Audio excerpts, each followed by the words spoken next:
The bathroom door clicked shut. Water ran, and that's when Natalie saw it. Her husband's phone, lighting up on the nightstand. A message from someone named B. Can't wait for this weekend. Told her I have the Chicago conference. Natalie was 8 months pregnant. 8 months pregnant with a man who was planning a romantic weekend with someone else. But that text message, that was just the beginning. Because when Natalie opened his laptop, she didn't just find proof of an affair. She found something much, much worse. A file labeled trust account transfers. Her $3 million trust fund. The one her grandmother left her. The one that was supposed to protect her forever. Almost gone. Stolen. By the man sleeping next to her every night. But here's what Graham didn't know. Here's what his mistress Brooke didn't know either. Natalie wasn't going to cry. She wasn't going to beg. She wasn't going to fall apart. She was going to fight. And what she discovered next would expose a conspiracy that went far beyond her marriage. A professional con artist, a pattern of victims, and a betrayal so deep it would change laws across the entire country. This is the true story of how one pregnant woman took down a CEO, exposed a criminal, and built an empire from the ashes of her broken marriage. This is stolen trust. The bathroom door clicked, shut, water ran. Graham's phone vibrated on the nightstand. Natalie's hand rested on her enormous belly. 8 months pregnant. Her daughter kicked hard against her ribs. The phone screen lit up in the darkness. Should B flashed across the display. Can't wait for this weekend. Told her I have the Chicago conference. Natalie's breath caught. Her daughter kicked again. Harder, as if she knew. She picked up the phone. No passcode. He never needed one. She never looked. 3 more messages appeared in rapid succession. When are you going to tell her? I love you. This waiting is killing me. The reservation is confirmed. Presidential suite. The water stopped running. Natalie's hands began to shake. The phone slipped. She caught it, placed it exactly where it was, down to the millimeter. Exactly right. Had to be perfect. Her reflection in the dresser mirror showed a woman she didn't recognize. Pale, swollen, ridiculous in her oversized sleep shirt with teddy bears dancing across the front. 8 months pregnant with a man who had someone named B waiting for a presidential suite. Graham emerged from the bathroom, white towel around his waist, perfect body maintained by his personal trainer at the country club. Her grandmother's trust fund paid those membership dues. Paid for everything, actually. His company had been restructuring for 3 years now. You okay? He kissed her forehead. She smelled his expensive cologne, the one she gave him for Christmas. You look pale. Just tired. Her voice sounded normal. How was that possible? Get some rest. Big day tomorrow. The investors are coming to tour the plant. He dressed quickly. Custom suit, Italian leather shoes. I'll be late. Don't wait up. You said you'd come to my doctor's appointment. I know, babe, but this deal could save the company. You understand, right? He kissed her again, this time on the lips. She didn't move, didn't respond, just received it. You're amazing, most supportive wife ever. The door closed behind him. Natalie sat on the bed. Her grandmother's voice echoed in her memory. Never let a man control your money, sweetheart. I learned that the hard way. Her grandmother, who set up the trust fund 20 years ago, $3 million. Management fees paid monthly. Graham handled the account. He insisted after they married. I'm a CEO, Nat. I know finance. Let me take care of you. She believed him. The baby kicked violently. Natalie walked to Graham's home office. The door was never locked. Why would it be? She'd never looked, never questioned, never doubted. His laptop sat closed on the mahogany desk. She opened it. No password. She found the folder labeled personal. Inside were photos, hundreds of them. Graham and a woman with long, dark hair, laughing, kissing, in bed, on a beach. At restaurants Natalie recognized. While she was at her nonprofit board meetings. While she was at prenatal yoga. While she was preparing their home for their baby. The woman was young, beautiful, not pregnant. Natalie scrolled through the images. The timestamps went back 2 years. 2 years. She was already 3 months pregnant in some of these photos. He took this woman to Cabo while Natalie had morning sickness so severe she was hospitalized. Her hands shook so hard she nearly dropped the laptop. The baby kicked. Kick, kick, kick. I know, Natalie whispered to her daughter. I know. She picked up her phone, called the only person who would understand. Nat, it's midnight. Are you in labor? Claire, I need you to come over. What happened? Graham's having an affair. Silence stretched between them. I'm on my way. Don't confront him yet. Do you hear me? Don't say anything until I get there. He's not here. He's with her, probably. I'll be there in 20 minutes. Natalie hung up. She looked at the laptop screen. The woman's face smiled back at her. Young, unlined, no dark circles under her eyes from insomnia and acid reflux. No swollen ankles, no stretch marks. Everything Graham gave up for his secretary. Everything Natalie thought she had. The baby kicked again. It's just you and me now, Natalie said to her belly. Just us. But even as she said it, she knew it wasn't true. Because in that folder, behind the photos, she saw another file. Trust account transfers. Her hand hovered over the mouse. The doorbell rang. Claire stood on the porch in sweatpants and a law school hoodie. No makeup. Her red hair pulled back in a messy knot. She was holding a gallon of ice cream and a box of tissues. Divorce attorney starter pack. She pushed past Natalie into the house. Show me everything. They sat in Graham's office. The laptop screen glowed between them. Claire scrolled through the photos. Her jaw tightened with each image. Brooke Sinclair, his executive assistant. I met her at the company Christmas party last year. You never said anything. I didn't know, but I never liked how he looked at her. Claire kept scrolling. Oh, honey, I'm so sorry. There's more. Natalie pointed to the file. Trust account transfers. Claire opened it. Her expression changed completely. Natalie, when was the last time you looked at your trust statements? Graham handles all that. He said it was growing. 7% annually. Conservative investments. When did you last actually see a statement? Natalie tried to remember. When we got married? 5 years ago? He said he consolidated everything for better returns. Claire's face went pale.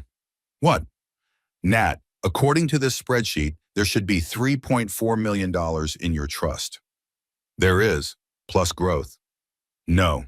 Claire turned the laptop. According to these transfer records, Graham's been moving money out of your trust into various accounts for 3 years, small amounts at first, then larger. The pattern escalated 18 months ago. Natalie's vision blurred. How much? If this is accurate, there's maybe 400,000 left. The room tilted. That's not possible. He wouldn't. My grandmother set up that trust. She died knowing I'd be taken care of.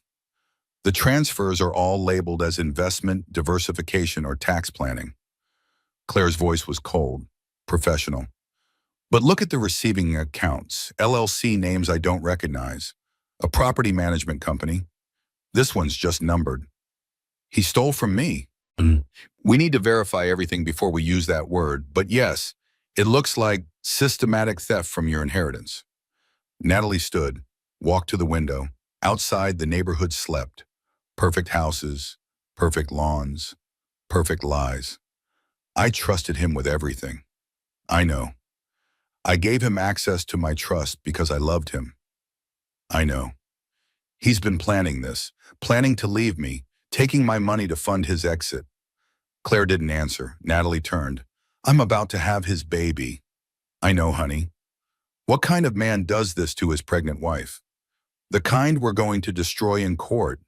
Natalie laughed. It sounded wrong. Broken. Hysterical. I don't even know who I married. You married who he pretended to be. That's not your fault. I should have seen it. How? He's a CEO. Charming. Successful. Everyone thinks he's perfect.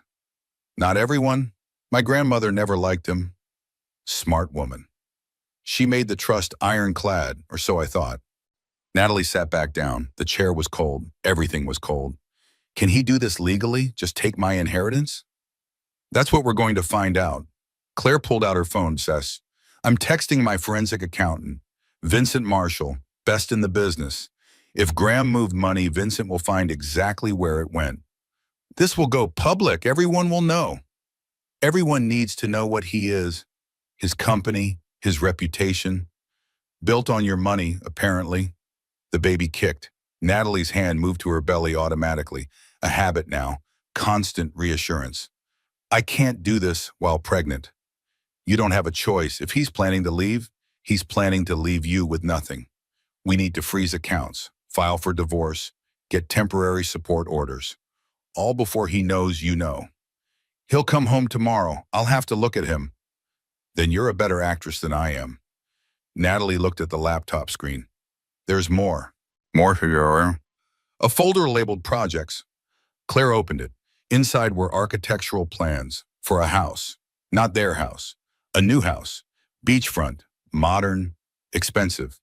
The file name read, B's Dream Home. Final plans. Claire closed the laptop. That son of a bitch. He's building her a house with my money. Not anymore, he's not. Natalie stood, walked to Graham's desk, opened the top drawer. His spare phone sat nestled between expensive pens, the one he used for international business calls. She picked it up. Unlocked. Text thread with Brooke. Real. Thousands of messages. She scrolled to the beginning. 2 years and 4 months ago. Before their vow renewal ceremony. Before she got pregnant. Before she thought their marriage had healed after his stressful work period. The first message from him read, You look beautiful today. I can't stop thinking about you. Her response, We shouldn't. You're married. His response, Not happily. Natalie's knees buckled.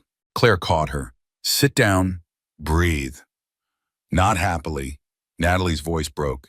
He told her he wasn't happy. While I was planning our anniversary trip, while I was trying to get it pregnant like he said he wanted.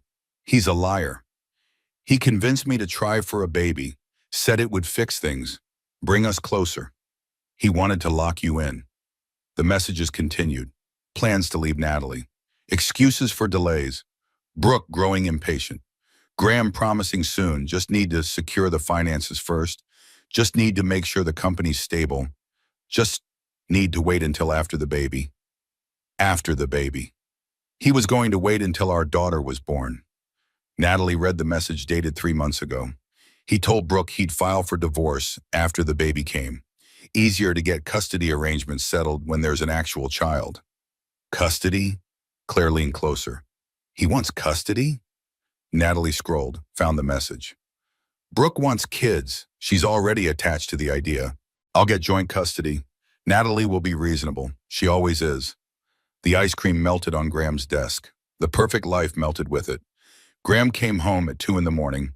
Natalie lay in bed, eyes closed, breathing steady and slow. She heard him undress, smelled perfume that wasn't hers, heard him shower again, washing away evidence. He slid into bed, didn't touch her. She counted to 100, 200, 300. At 400, his breathing deepened into sleep. She opened her eyes in the darkness, her husband, the father of her unborn child, asleep beside her, planning her destruction. The baby kicked. Natalie placed her hand on her belly. Shh, we're okay. We're going to be okay. But she didn't believe it. Morning came too quickly. Graham made coffee, whistled while he worked, checked his phone constantly. Natalie shuffled into the kitchen. Her performance began. Morning. She kissed his cheek. It took everything she had. Morning, babe. How'd you sleep? Baby kept kicking.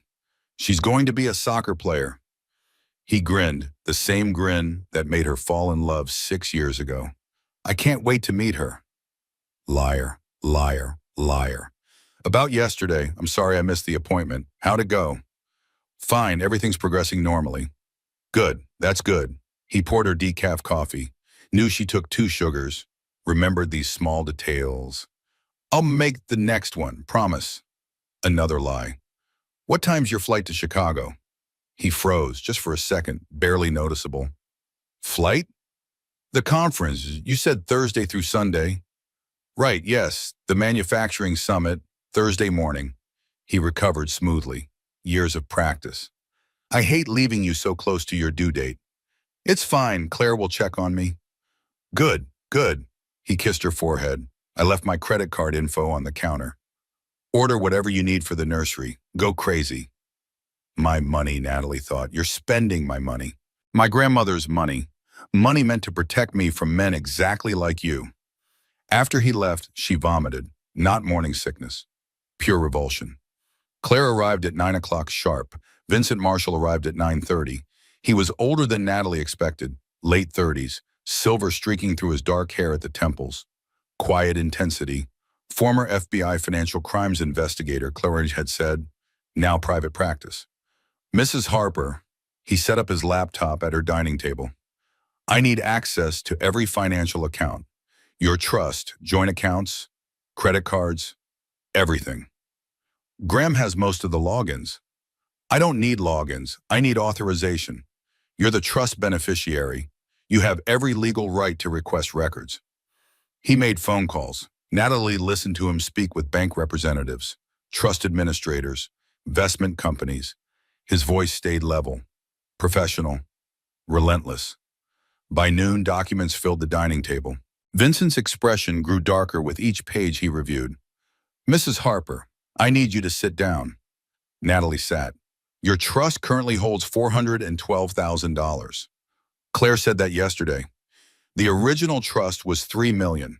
With conservative growth over 20 years, it should be worth approximately $4.2 million today. The baby kicked hard. He said, where's the rest? That's what I'm piecing together. He spread papers across the table. Bank statements, wire transfers, corporate filings. Your husband had authorization to make investment decisions as your financial advisor. He's not a licensed advisor. No, but you signed a power of attorney 5 years ago giving him authority over the account. I don't remember that, Claire interjected. Was it near your wedding? I signed so many papers when we got married. Combined accounts, insurance policies, the house deed. Vincent continued. Using that authority, he created a series of limited liability companies. Each LLC received transfers from your trust. Those transfers were documented as investments. But they weren't investments? Oh, they were investments. In a sense, he was investing your money in his exit plan. Vincent pulled up a spreadsheet on his laptop, color-coded, meticulously detailed. LLC number 1 is Harper Properties Management. It received $800,000 over 18 months. Those funds were used to purchase the beachfront property where he's building the house for his mistress. Natalie's hands clenched into fists. LLC number 2 is Harper Family Holdings. It received $600,000. Those funds were transferred into personal accounts. One in his name, one in Brooke Sinclair's name. He gave my inheritance to her? $500,000 went directly to her account. Various payments labeled as bonuses or consulting fees. Claire swore under her breath. That's gift tax fraud on top of everything else. Vincent wasn't finished. LLC number 3 is Graham Harper Investment Fund. It received $1.2 million. This one's complicated. He used it to prop up his manufacturing company. The companies had been hemorrhaging money for 3 years. He kept it afloat with your trust. His company? The one everyone thinks is successful, the one maintaining his CEO reputation, built entirely on your stolen inheritance. The room spun around her. I need water. Claire got out of bed. Natalie drank, breathed, tried to process. Can we get it back? Vincent and Claire exchanged looks. Some of it. Vincent's voice was gentle now. The house is an asset we can claim. The company investments are trickier. Once money enters a business, it's complicated to extract. The transfers to Brooke Sinclair might be recoverable with criminal charges. Criminal? What he did is felony theft, fraud, possibly forgery if he fabricated your signatures on transfer documents. I don't want him in prison. Why not? Claire's voice was sharp. Because he's my daughter's father. He's a thief who's planning to take your child and give her to his mistress to raise. Natalie stood, walked to the window. Her reflection showed a woman who'd gained 50 pounds, whose ankles didn't fit her shoes anymore, whose husband preferred someone younger, thinner, unburdened by pregnancy. What do I do? You have 2 options. Vincent's voice was clinical now. Back to business. Option 1 is to file for divorce, claim financial malfeasance, Get court orders, freezing accounts, and forcing repayment. This will be public. His business reputation will be destroyed. He may face criminal charges. Option 2, private settlement. He returns what's left, pays restitution over time, quiet divorce, no criminal charges filed. He gets away with it? He doesn't get away with it, but he doesn't go to prison either. Natalie turned back to face them. What would you do? Vincent's eyes met hers. I'd destroy him completely, but I don't have to co-parent with him for the next 18 years. You do. The baby kicked again, always kicking now, as if she was fighting already. There was something else Vincent needed to tell her. She could see it in his face. What else? She asked. I ran a preliminary background check on Brooke Sinclair. And? She's not just his secretary. She has a business degree from Northwestern, top of her class. She's been working at his company for 3 years. So she would have seen the financial statements, the quarterly reports. She would know the company was failing. Claire straightened in her chair. You think she knew about the trust fund? I think it's worth investigating whether this affair was opportunistic or strategic. Natalie's stomach dropped. You think she targeted him for my money?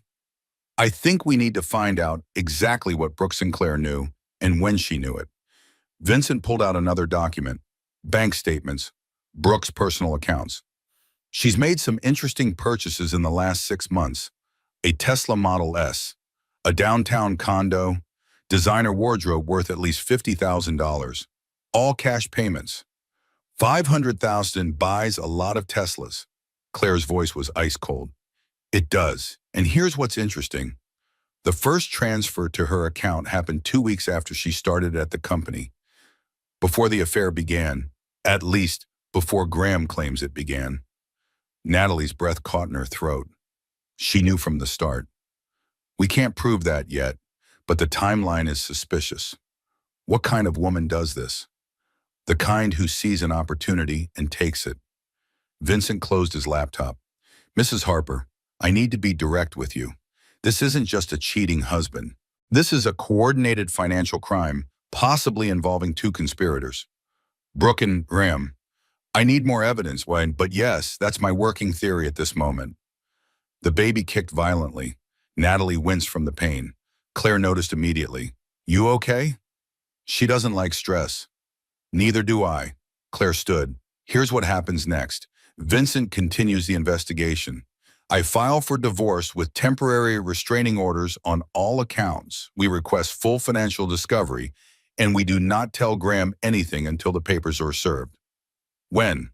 Tomorrow, while he's supposedly in Chicago with her. He'll be furious. Good. Fury makes people sloppy, and we need him sloppy enough to make mistakes.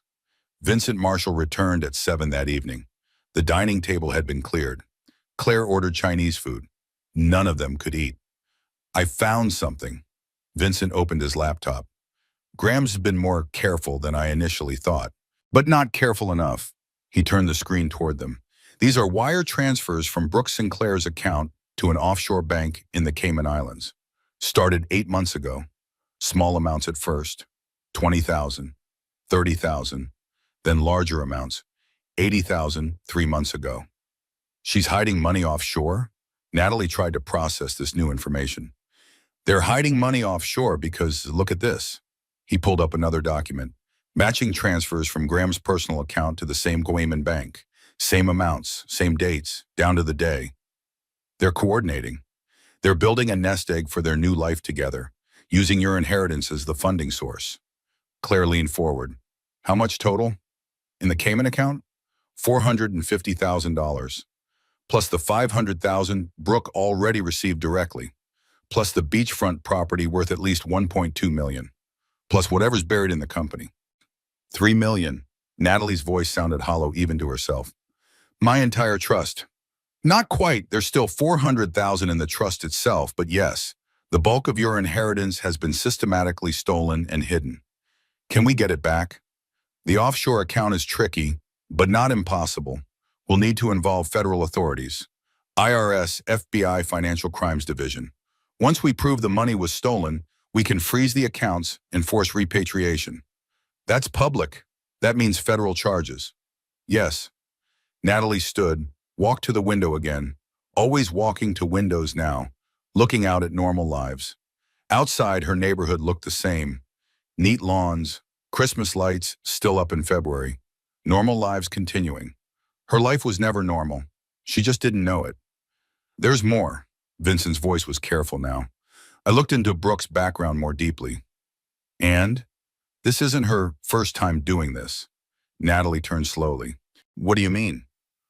Brooke Sinclair isn't her real name. She changed it legally 4 years ago. Before that, she was Brooke Sullivan. And before she worked for Graham, she worked for a tech CEO in Seattle. So? So that CEO's wife filed for divorce 3 years ago, citing an affair with his executive assistant. The settlement was sealed by court order, but I have contacts. The wife claimed systematic financial fraud, money missing from her inheritance. The room tilted again. Brooke did this before? I can't prove it yet. The records are sealed, but the pattern is identical. Young executive assistant, older married CEO, wife with family, money. Affair begins, divorce follows, missing funds discovered. She's a con artist. She's a professional opportunist. She finds wealthy married men, seduces them, helps them steal from their wives, disappears with her cut. And Graham? Graham's a narcissist who thinks he's smarter than everyone else. The perfect mark for someone like Brooke. Claire swore again. She played him. She's playing both of you. She gets Graham to steal from Natalie, gets her payoff. Then what? My guess is she disappears before the divorce is even final. Leaves him holding the bag. Natalie sat down hard in the nearest chair. He doesn't know. Probably not. Men like Graham never think they're the ones being used. So I'm not the only victim. No, you're just the latest in what appears to be a pattern. Natalie laughed. It sounded broken, painful. That's almost funny. He thinks he's leaving me for her. She's leaving him for my money. Poetic justice, Claire said quietly, but it doesn't change what we need to do. Which is? Expose both of them, file criminal charges, freeze everything, get your money back. And if I do that, Vincent met her eyes. Graham goes to prison, probably 2 to 5 years for felony theft and fraud. Brooke disappears. We might catch her. We might not. Your money comes back eventually. Most of it, after years of litigation. And my daughter grows up visiting her father in prison. Yes. Natalie's hands rested on her belly. The baby had been still for the last hour, as if she was listening to every word. There has to be another way. There isn't. Claire's voice was firm, final. Not if you want justice. I don't want justice. I want my daughter to have a father who's present. She deserves better than Graham. Maybe, but she deserves the choice to know him. Vincent closed his laptop slowly. Mrs. Harper, I've investigated a lot of financial crimes over the years. Usually the wives want blood. They want their husbands destroyed publicly. You're different. I'm tired. You're thinking clearly. That's rare in these situations. He stood. Here's what I can offer. We document everything. Build an airtight case. Present it to Graham privately. Give him a choice. Full restitution plus penalties, paid over time. Quiet divorce with generous child support. Or federal charges and public trial. He'll never agree. He will when he realizes Brooke's been using him too. Nothing motivates a narcissist like discovering he's not as smart as he thought he was. Claire shook her head. You're letting him off easy. I'm protecting my daughter. Natalie's voice was steel now. She didn't ask for this. She didn't choose him. I did. And I'm going to make sure she has a chance at a normal life, even if her father's a criminal. He doesn't deserve your mercy. This isn't mercy. This is strategy. Natalie looked at Vincent. How do we prove Brooke's pattern of behavior? I have a contact in Seattle, former FBI, now private investigator. She can get access to the sealed records.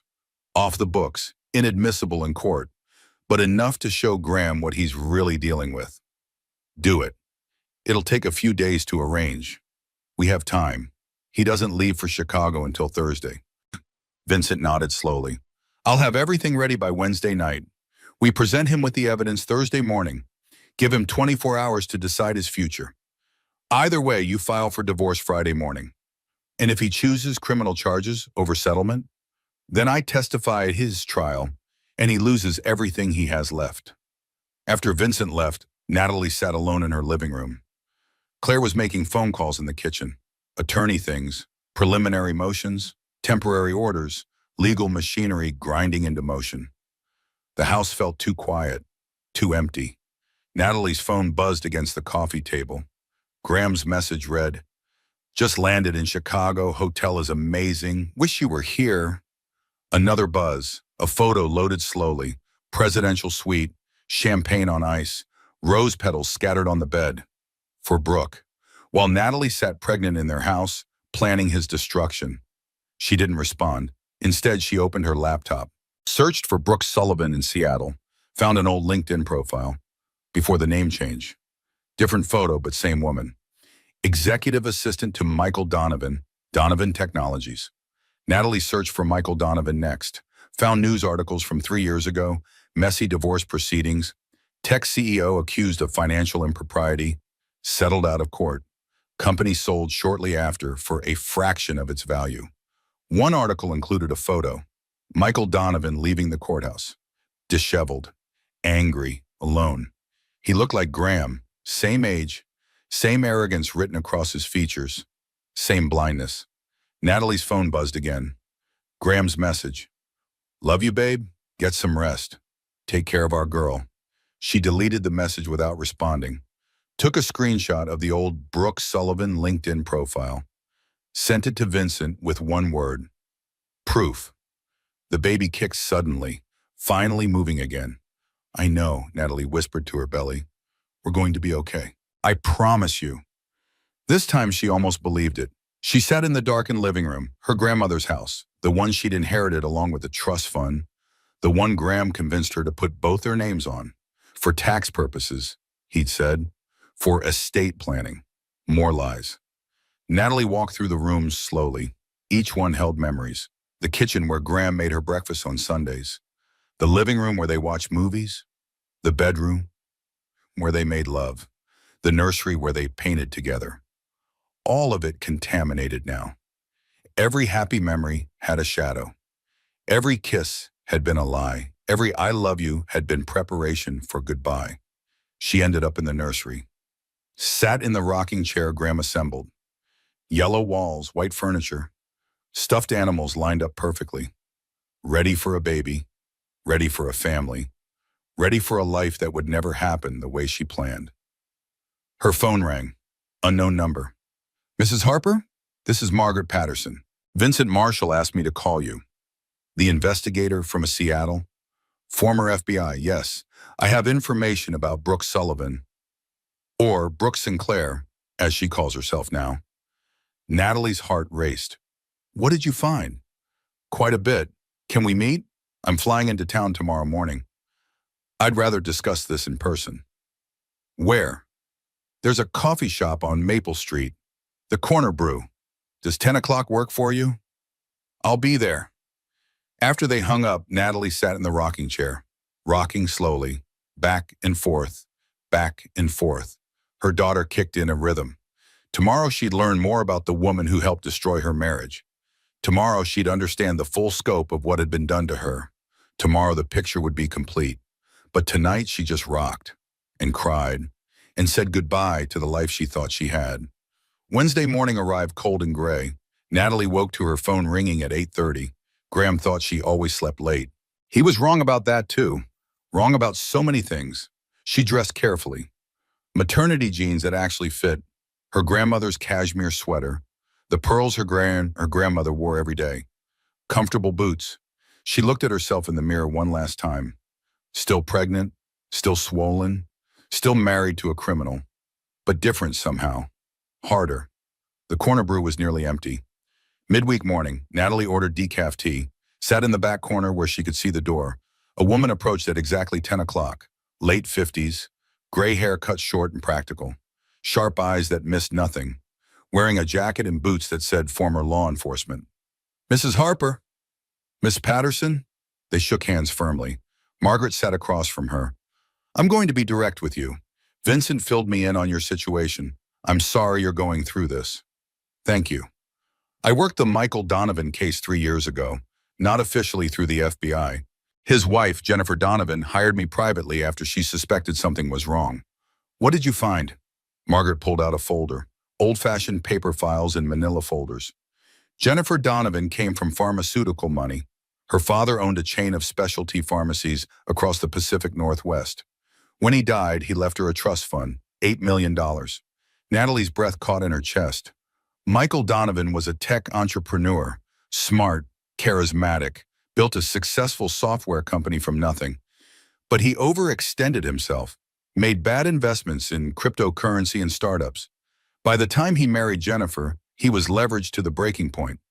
Banks were circling. He married her for the money. At first, I don't think so. I think he loved her. But when his company started failing, the money became very attractive, very necessary. Margaret opened the folder. Bank statements, transfer records, photos of Brooke with Michael. Brooke Sullivan started working for Michael Donovan 6 months before his company's IPO fell through. She was 22 years old, recent MBA graduate. Impressive resume for someone so young. Too impressive for an executive assistant position? Exactly. But Michael hired her anyway. Within 3 months, the affair started. Within 6 months, money started disappearing from Jennifer's trust. How much? $2.3 million over 18 months. Michael claimed investment losses, market volatility. He had documentation, very convincing documentation prepared by professionals. But it was fraud. It was systematic theft. He created fake investment accounts, fake statements that looked completely legitimate. The money went into offshore accounts he and Brooke controlled jointly. Jennifer found out. Jennifer hired me when she noticed discrepancies. I found the paper trail. We confronted Michael. He lawyered up immediately. Threatened Jennifer with a brutal custody battle. Their daughter was only 3 years old. So she settled? She settled, got back $1.4 million, enough to survive. Not enough for justice. The records were sealed as part of the agreement. She wanted it over. Wanted to protect her daughter. And Brooke? Margaret's expression darkened visibly. Disappeared 2 weeks before the divorce was even final. Withdrew $800,000 from the Cayman account. Left Michael holding the bag with all the legal exposure. He went to prison? No, Jennifer agreed not to press criminal charges if he paid the restitution. She wanted it over quickly. Wanted her daughter protected from the publicity. Natalie saw herself in Jennifer Donovan. Another woman, another trust fund, another narcissist, another Brooke. Where did Brooke go after she left Seattle? Disappeared for a year.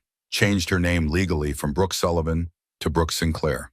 New identity. Clean background check. By the time she resurfaced, she was working for Graham Harper. How did you find all this? I keep tabs on my cases, especially the ones that bother me. When I heard the name Brooke Sinclair associated with another CEO whose wife had family money, I knew it was her. Same pattern, same methods. Why didn't you warn anyone? I had no legal standing. The records are sealed by court order. And honestly, I thought maybe I was wrong. Maybe it was just coincidence. But it's not. No, it's pattern. Brooke finds wealthy men in financial trouble, seduces them, helps them steal from their wives, takes her cut, disappears before the consequences hit. Margaret leaned forward intently. Mrs. Harper, you need to understand something crucial. Your husband thinks he's in control. He thinks he's seducing her, using her, planning his future with her. But she's using him. She's using both of you, and when she's extracted everything she can, she'll vanish. Probably in the next month. Maybe sooner if she senses trouble. How do you know the timeline? Because that's exactly what she did to Michael. Once the offshore account hit critical mass, she disappeared overnight. No warning, no trace. Michael tried desperately to find her. Couldn't. The money was gone. She was gone. He was left facing potential criminal charges and a destroyed reputation. Natalie's hands began shaking again. Graham doesn't know any of this. Graham has no idea he's the mark instead of the player. I have to tell him. Will he believe you? That stopped Natalie cold. Do- Will he? Or will he think she's lying? Desperate? Trying to sabotage his happiness with wild accusations? I don't know if he'll believe me. That's your leverage. Margaret slid the folder across the table. Everything's in here. Copies of sealed records, photos, bank statements, timeline, all inadmissible in any court, but very convincing in a private conversation. Jennifer Donovan agreed to share this? Jennifer Donovan wants Brooke stopped. She couldn't do it 3 years ago. Legal constraints, fear for her daughter, but she can help you now. She knows exactly what you're going through. Natalie opened the folder slowly, saw photos of a younger Brooke with Michael Donovan, laughing, kissing, identical to the photos Graham had on his laptop. Different man, same con, same lies. There's one more thing. Margaret's voice was careful now. Jennifer asked me to tell you something specific. What? She said she wishes she'd fought harder, wishes she'd pressed charges, wishes she'd exposed Michael and Brooke publicly, because settling quietly felt like losing. And she's watched Michael rebuild his reputation over the years, while Brooke moved on to her next victim. To you. She wants me to prosecute? She wants you to have the choice she didn't give herself, the choice to fight. Natalie closed the folder carefully. I'm not Jennifer Donovan. No, you're stronger. You found out earlier in the process. You have better documentation, and you have time to act. Time for what? Time to stop Brooke before she disappears. Time to protect other women from becoming victim number 3, number 4, number 5. The baby kicked hard. Natalie's hand moved to her belly automatically. Always automatic now. I don't want revenge. I just want my daughter safe. Those things aren't mutually exclusive. Margaret stood. Vincent has my number. If you need anything else, call me directly. Thank you for coming all this way. Don't thank me yet. Just stop her. For all of us. For every woman she might target next. After Margaret left, Natalie sat alone with the folder. Inside was another woman's nightmare. Sealed records that shouldn't exist outside a courthouse. Proof that Brooke Sinclair was a professional predator. Her phone buzzed. Graham's message. Morning, beautiful. Missing you already. Conference is boring without you. Can't wait to come home. Natalie didn't delete this message. Instead, she took a screenshot, added it to the folder. More evidence of his lies. More evidence of his choices. More evidence that would destroy him. Or save him. She hadn't decided which yet. But tomorrow morning she would present him with everything. The affair, the theft, Brooke's history, all of it. Tomorrow morning, Graham would have to choose his future and Natalie would finally take back her power. She drove home slowly, practiced what she would say, how she would stand, where she would sit. Every detail mattered now. At home, she found Claire waiting on the porch. How'd it go? Brooke's done this before, exactly this, 3 years ago in Seattle. So we have pattern evidence. We have everything we need to destroy both of them. Claire followed her inside. You ready for tomorrow? No, but I'm doing it anyway. That's my girl. They spent the afternoon preparing. Vincent arrived at 6 with more documents. Thomas Brennan, her official divorce attorney, arrived at 7 with preliminary papers. They rehearsed, practiced, planned every moment of tomorrow's confrontation. By midnight, they were ready. Natalie sat alone in her bedroom after everyone left. Tomorrow was Thursday.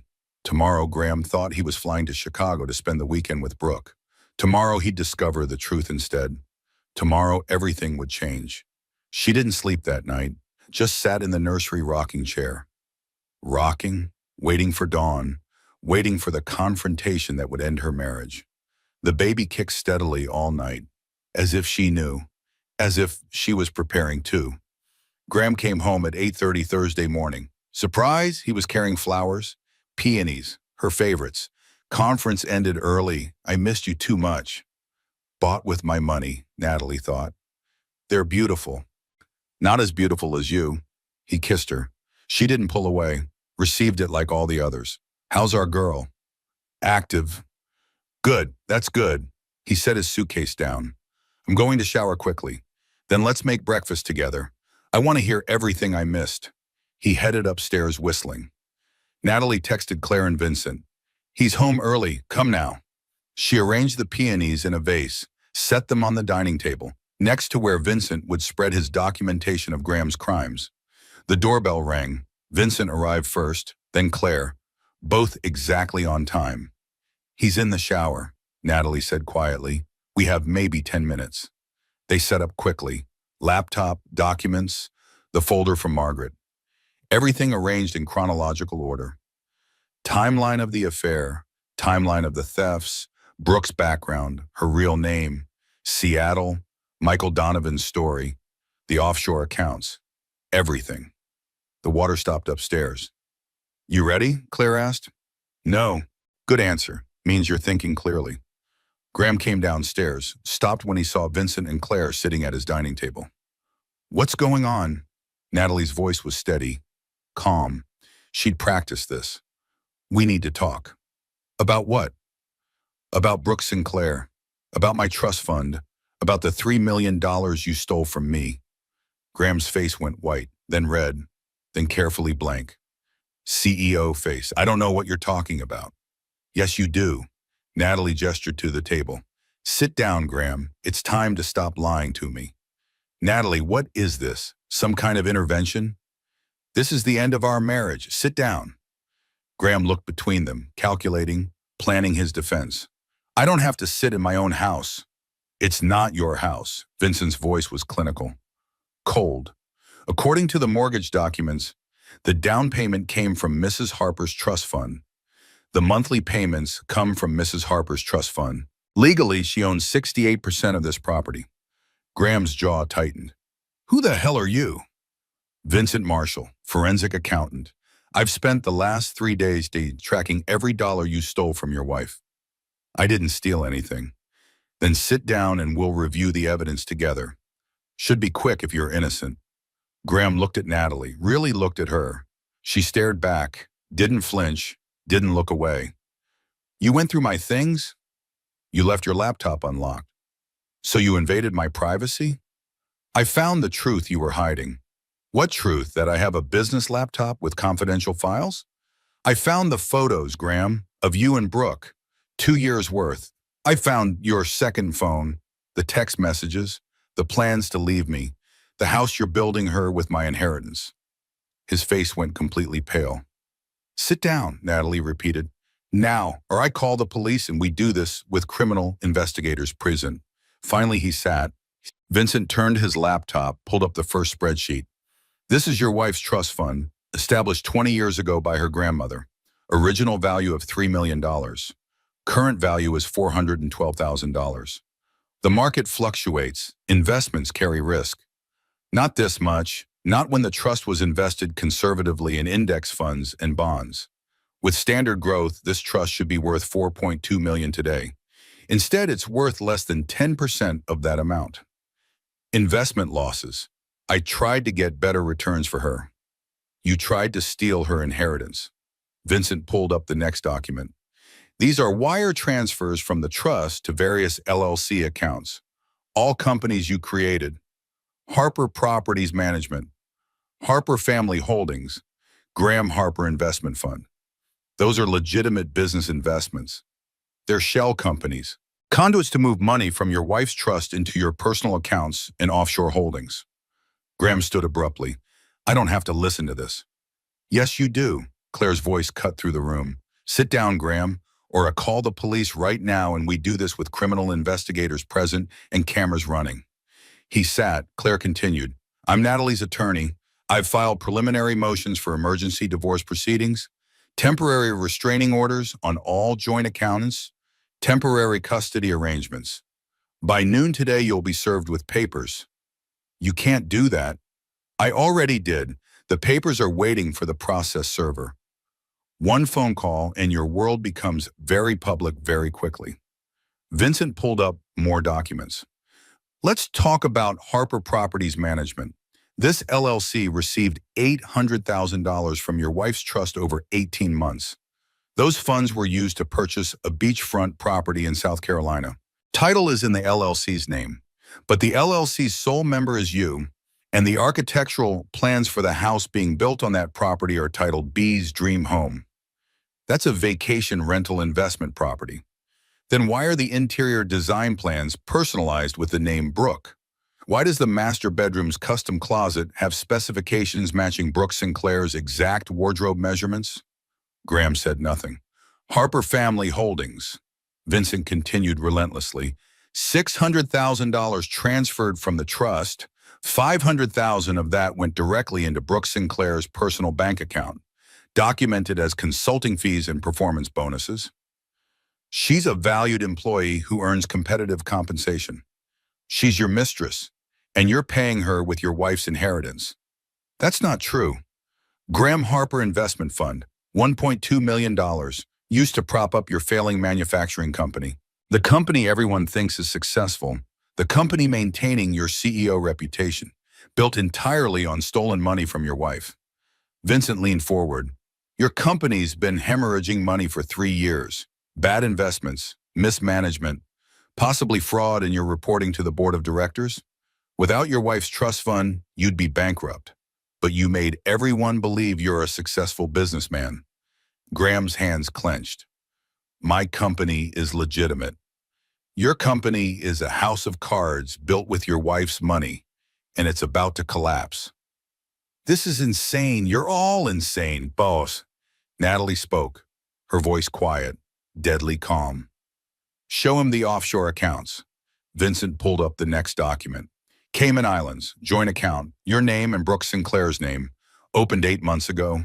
Current balance is $450,000. Matching deposits from your personal account and Brooke's account. Small amounts at first, then progressively larger. Building a nest egg for your future together. That's a private investment account. That's evidence of conspiracy to commit fraud. You and Brooke systematically stealing from your wife and hiding the money in offshore accounts. It's not stealing.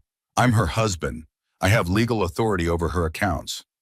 You have authorization to manage her money, not to steal it. Every transfer you made was documented as an investment made on behalf of your wife, but the money never benefited her. It benefited you and your mistress. Graham stood again, paced. His face was bright red now. You don't understand. The company was failing. I had to do something. I had investors to answer to, employees depending on me for their livelihoods. So you stole from your pregnant wife? I was going to pay it all back. When? After you divorced her and married Brooke? Graham stopped pacing abruptly. What? Natalie stood, picked up the folder from Margaret, opened it deliberately. Tell me about Brooke Sullivan. Who? Brooke Sullivan, Brooke Sinclair's real name, before she changed it legally 4 years ago. She pulled out the photos, young Brooke with Michael Donovan. That's not, Graham reached for the photo. That's Brooke with Michael Donovan, tech CEO in Seattle, 3 years ago, 6 months before his divorce from Jennifer Donovan. So what? So Jennifer Donovan had a trust fund, $8 million. By the time she divorced Michael, $2.3 million was missing. Stolen by Michael with help from his executive assistant, Brooke Sullivan. You're making this up. Jennifer settled quietly, got back part of her money, sealed the court records. And Brooke disappeared with $800,000 from the offshore account she and Michael controlled jointly. Natalie pulled out more documents.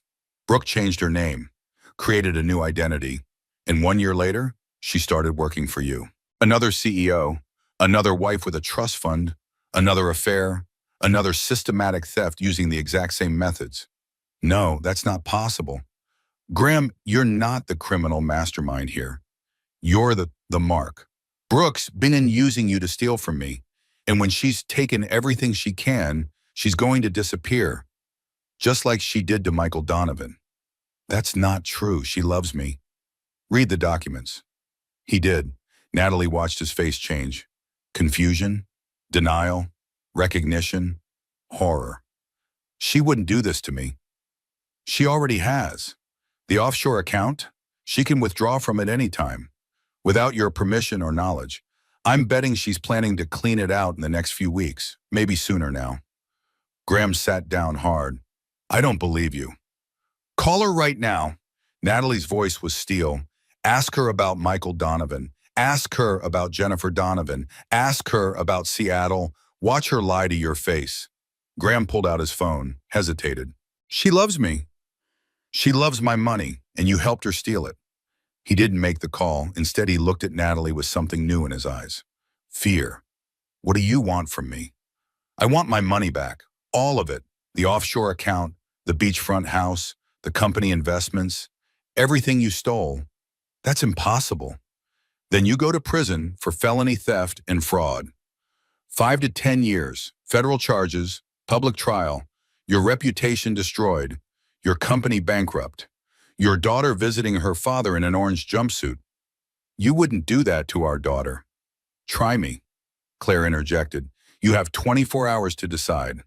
Option 1 is full restitution, payment plan for what you can't return immediately, quiet divorce, generous child support, shared custody after the baby's 6 months old. Your reputation stays relatively intact. No criminal charges filed. Option 2? His voice was hollow now. Federal investigation, IRS audit, criminal charges for you, possibly for Brooke, if we can find her before she runs. Public trial, prison time, everything you built destroyed completely. Your daughter growing up knowing her father's a convicted felon. Those are my only choices? Those are the consequences of your choices. Natalie's voice broke slightly. You did this, Graham. You chose this. You chose Brooke. You chose to steal from me. You chose to plan a life without your daughter. Now you get to choose how you pay for it all. Graham looked at the documents spread across the table. His entire life laid bare. Every lie exposed. Every theft documented. I need to talk to Brooke about this. No, Vincent's voice was firm. You don't contact her. You don't warn her. You don't give her a chance to run. If you contact Brooke before you sign the settlement agreement, we file criminal charges immediately. No second chance. I need my own lawyer then. Get one. You have 24 hours. Claire stood. We'll be back tomorrow at 9 in the morning with settlement papers. You can sign them and start making this right. Or you can refuse and we file criminal charges within the hour. Your choice. Choose wisely. Graham sat alone at the table.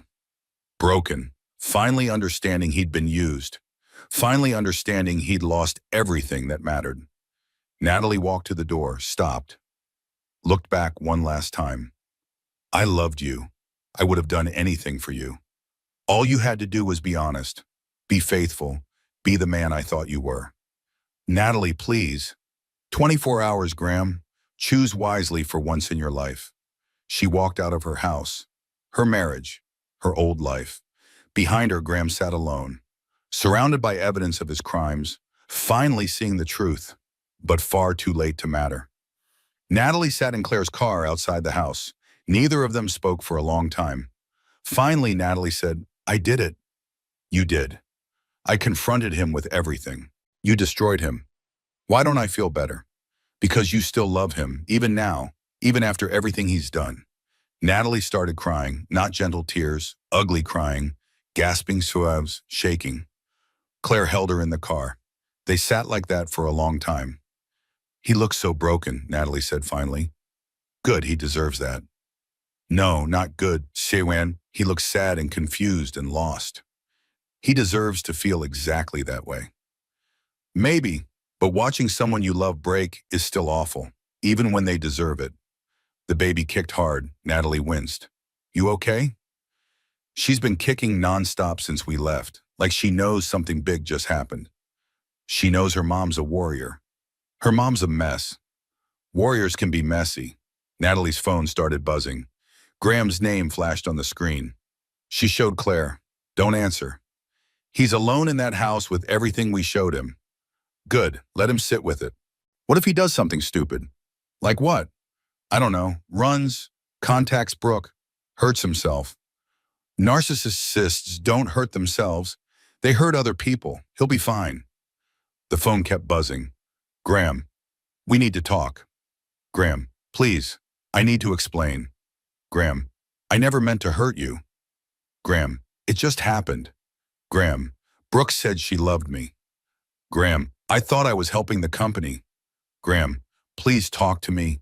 Claire took Natalie's phone, turned it off completely. Enough. He doesn't get to bombard you with excuses. He had years to be honest. He doesn't get to demand your attention now. Vincent said to give him 24 hours. Vincent meant for him to call a lawyer and consider his options, not to harass you with meaningless apologies. What if he signs the papers tomorrow? Then you get your money back. Most of it, eventually. And if he doesn't, then I destroy him in court. Criminal charges, public trial, everything. And Brooke? Vincent's team is tracking her. If she tries to run, we'll know. We flagged her passport, frozen her accessible accounts. She's not going anywhere easily.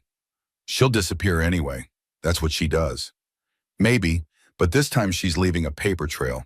Federal investigators are much better at finding people than heartbroken CEOs. Natalie opened her eyes. I want to talk to her. What? Brooke, I want to talk to her face to face. Absolutely not. Why not? Because you're emotional, because she's a professional manipulator, because nothing good can come from that conversation. I need to understand. Understand what? How she does it, how she makes successful men destroy their own lives, how she can be so beautiful and so evil at the same time. Natalie, I need to look her in the eye and know she's real, that this whole nightmare is real because right now it feels like a nightmare I'm going to wake up from. Claire was quiet for a long time. If I arrange it, you can't go alone. Vincent and I will bomb there, and you can't attack her, physically or verbally. Anything you say can be used in court. I just want to understand. Understanding won't change anything that's happened. Maybe not, but I need it anyway. 2 hours later, they sat in a conference room at Claire's law office. Neutral territory. Vincent sat at one end of the table, recording equipment set up, legal and documented. Claire sat beside Natalie. The door opened. Brooke Sinclair walked in. She was more beautiful in person than in photos. Long dark hair that moved like water, perfect skin, designer clothes that fit perfectly, expensive shoes, 26 years old, young enough to be Natalie's little sister. She looked at Natalie, her eyes flicked to Natalie's pregnant belly. Something crossed her face, too quick to identify. Mrs. Harper. Brooke's voice was smooth, professional. I wasn't expecting this meeting. Sit down, Miss Sinclair. Vincent's voice was cold. She sat gracefully. Why am I here? Because we wanted to give you an opportunity to tell your side of the story. Claire's tone was deceptively friendly. Before we file criminal charges against you. Criminal charges? Conspiracy to commit fraud, theft, money laundering, wire fraud. Should I continue? Brooke's face stayed completely calm. I don't know what you're talking about. Vincent slid documents across the table. Your bank account, $500,000 in transfers from Graham Harper's LLC, documented as consulting fees. I'm his executive assistant. I provide valuable consulting services. What kind of consulting requires $500,000 in compensation? Business strategy, market analysis, executive support at the highest level. Or perhaps helping him steal from his wife. I've never stolen anything from anyone. Tell me about Michael Donovan. Brooke's face froze just for a second, then smooth again, perfect control. I don't know anyone by that name. Really? Because we have photos of you with Michael Donovan from 3 years ago, when you worked as his executive assistant, before his wife Jennifer divorced him, before $2.3 million disappeared from her trust fund. That wasn't me. We have fingerprints, DNA, testimony from Jennifer Donovan, bank records with your signature on them. My name is Brooke Sinclair. Your name was Brooke Sullivan. You changed it legally 4 years ago, after Michael Donovan's divorce, after you disappeared with $800,000. Brooke stood. I'm leaving. Sit down. Vincent's voice was steel. Or I call federal agents right now. You're already under investigation. Running makes it worse. She sat slowly. What do you want from me? We want the truth. Natalie's voice. Quiet, broken. I want to understand why you did this. Brooke looked at her, really looked, at Natalie's pregnant belly, her swollen face, her grandmother's pearls, her wedding ring still on her finger. You want to understand? Yes. You won't like the answer. Try me. Brooke leaned back, crossed her legs, perfect posture, perfect control restored. Your husband approached me first at a company event, said his wife didn't understand him, said his marriage was dead, said he wanted someone who appreciated him properly. So you slept with him? I listened to him. Men like Graham, they're easy, successful, arrogant, bored with their lives. They think they're seducing you, but really they're just predictable. You targeted him. I accepted a job. He's the one who made it inappropriate. And the money? He offered to compensate me for my discretion, for my time, for my silence about the affair. You helped him steal from me. I accepted gifts from a man who claimed to have money to give freely. You knew it was my money. Brooke shrugged. That's between you and him. Natalie felt something crack inside her. Not sadness. Rage. Pure rage. You destroyed my marriage. Your marriage was already destroyed. I just showed up for the funeral. You're a con artist.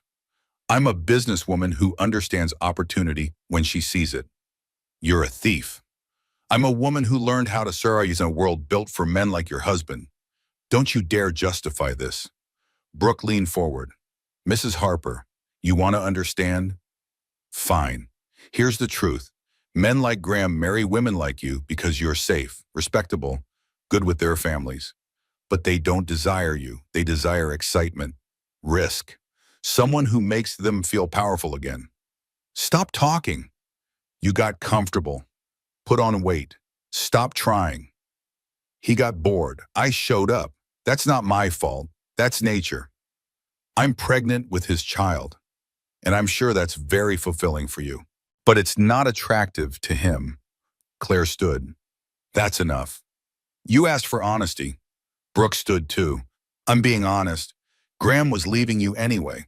I just gave him a reason and a timeline. I made it easier. Natalie stood.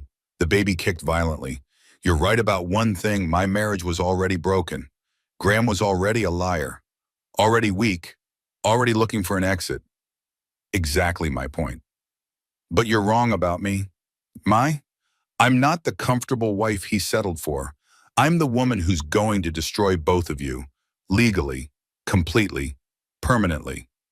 You don't have the spine for that. Watch me. Natalie walked to the door, stopped, looked back. You'll run, that's what you do. Take the offshore money, disappear, change your name again, find another Graham, another trust fund, another wife to destroy. Maybe I will. But this time you'll be running from federal charges, international warrants. And women like Jennifer Donovan and me, we'll make sure every woman you target knows exactly who you are and what you do. Good luck with that.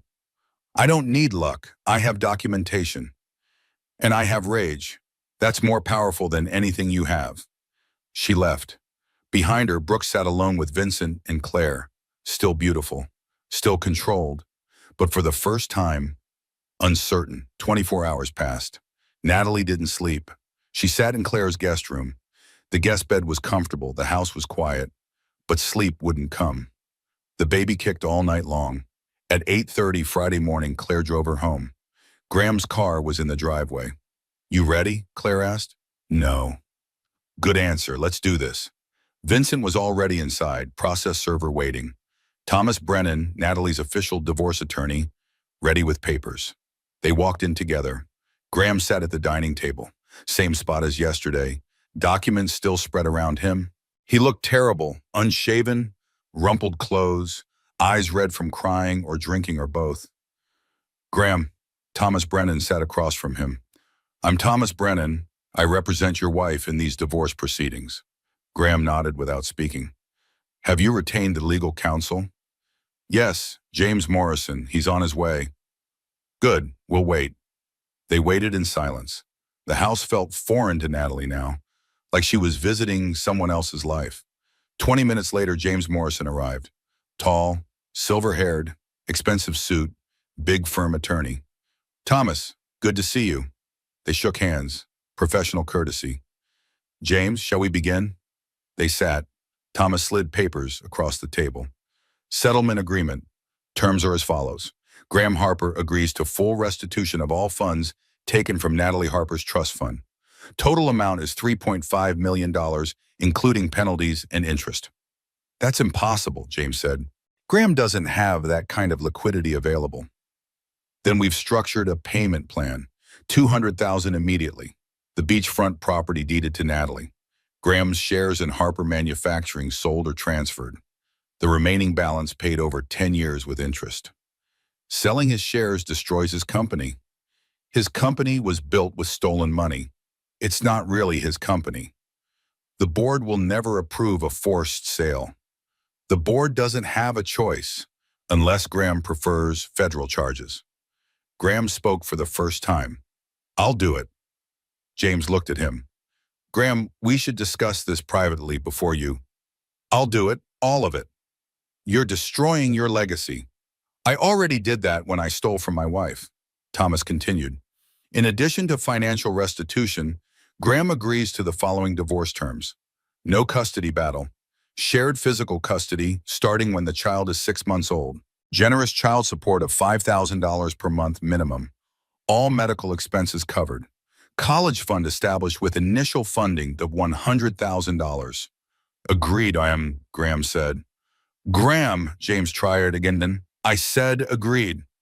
There's one more condition. Natalie spoke for the first time. Brooke Sinclair. Graham looked at her with haunted eyes. What about her? You cooperate fully with federal investigation into her activities. You testify it if required. You provide all documentation of her involvement in the thefts. She'll go to prison. She's a professional criminal. She deserves prison. I thought I loved her. You loved a fantasy. She was using you from the beginning. Graham was quiet for a long time. I know that now. Then help us stop her from doing this to someone else. Graham looked at the papers. His entire life reduced to legal terms and payment plans. If I sign this, what happens to me? You lose your company. Your reputation takes a hit. You pay back what you stole. You co-parent your daughter. You move on with your life. That's it? That's more than you deserve. He picked up the pen, hesitated. I'm sorry, Natalie, for all of it. I know. I don't expect forgiveness. Good, because you're not getting it. He signed page after page, his name, his agreement, his surrender. When he finished, Thomas collected the papers. These will be filed this afternoon. Divorce will be final in 90 days. Mrs. Harper, you are officially separated. Natalie stood. I need to pack some things. She went upstairs, her closet, her clothes, her life in boxes. She packed quickly. Maternity clothes, toiletries, jewelry. The nursery door was open. She stood in the doorway, the yellow walls, the crib, the mobile, her daughter's room, ready for a life that would never happen as planned. She closed the door. Downstairs, Graham sat alone. I'll come back for the rest, she told him. Claire will arrange a time. Where are you staying? That's not your concern. I want to know where my daughter is. Your daughter is with me, safe, away from you. Natalie, please, don't. You don't get to use my name like we're friends. We're not friends. We're not partners. We're just two people who made a child together. That's all that connects us now. She walked toward the door. I did love you, Graham said quietly. In the beginning. That was real. She stopped. Didn't turn around. That makes it worse. She left. Claire was waiting in the car. You okay? Ask me in a year. That afternoon, federal agents arrested Brooke Sinclair at Graham's office in front of everyone. Wire fraud, money laundering, conspiracy to commit fraud. She tried to run. They caught her in the parking lot. She demanded her lawyer. They took her anyway. The offshore account was frozen. $450,000 recovered. Brooke Sinclair, Brooke Sullivan, whoever she really was, finally caught. Natalie watched the news that night from Claire's guest room. Local executive assistant arrested in multi-million-dollar fraud scheme. They blurred Brooke's face for legal reasons, but Natalie recognized her anyway. The woman who destroyed her in the marriage. The woman who used Graham. The woman who finally got caught. Natalie felt nothing. Not satisfaction, not relief, just exhaustion. 3 weeks later, Natalie got a call from Jennifer Donovan. Mrs. Harper, this is Jennifer Donovan from Seattle. I remember. I heard about Brooke's arrest. I wanted to thank you. For what? For doing what I couldn't, for stopping her. I didn't stop her for you. I stopped her for me and for my daughter. I know, but it helped me anyway. The FBI contacted me. They're reopening Michael's case. I might finally get justice after all these years. Good. How are you doing? Pregnant, divorced, broke, but alive. But alive. It gets better, I promise. When? Eventually. That's what everyone says. Because it's true. And because there's no other answer. They talked for a while. Two women, two trust funds, two narcissists, one Brooke. Different stories, same pain, same survival. That night, Natalie sat alone in the dark. 3 a.m. The baby finally still. She sat in Claire's guest room and faced the truth. She'd lost everything. Her marriage, her money, her home, her future. Everything she'd built with Graham was gone. She was 32 years old, 8 months pregnant, starting over from nothing. And she'd never felt more alone in her entire life. She cried. Not the angry tears from before, not the shocked tears of discovery, deep, soul-breaking tears for the marriage she'd wanted, for the man she'd thought he was, for the family she'd imagined, for the grandmother who tried to protect her, for every choice that led her here. She cried until she had nothing left, until the sun came up, until the baby kicked again. Reminding her, you're not alone, you have me, we're going to be okay. Natalie placed her hand on her belly. I know, she whispered. We're going to be okay, I promise you. We're going to be okay. And for the first time since finding that phone, since opening that laptop, since discovering the truth, she believed it. 1 year later, November again, 1 year and 3 months after the divorce was final, Natalie stood in front of 30 women in a rented conference room downtown. Financial literacy for women, protecting your assets, protecting your future. Her nonprofit, her mission, built from her pain. The baby, not a baby anymore. Lily Eleanor Harper, 14 months old, sat in a playpen in the corner. Red curls like Claire, green eyes like Graham, her own smile. Natalie's daughter, her reason for everything. My name is Natalie Harper, she began. 5 years ago, I gave my husband control of my $3 million trust fund. 3 years ago, he started stealing from it systematically. 2 years ago, I found out. 1 year ago, I got most of it back. The women listened. Some nodded, some cried quietly.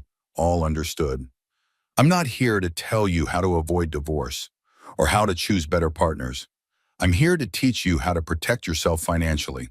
No matter who you love, no matter who you trust, your money is your power. Never give it away completely. She taught them about separate accounts, independent financial advisors, regular statement reviews, red flags and spending patterns, documentation, legal protections, everything she wished she'd known, everything she learned the hard way. After the session, women came up to talk. My husband wants control of my inheritance. I haven't seen a bank statement in 3 years. I think he's hiding money. I found a second phone.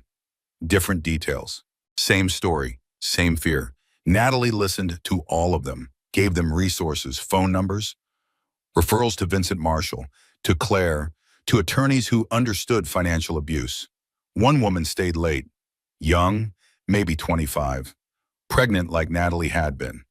Mrs. Harper, can I ask you something personal? Of course. Do you hate him, your ex-husband?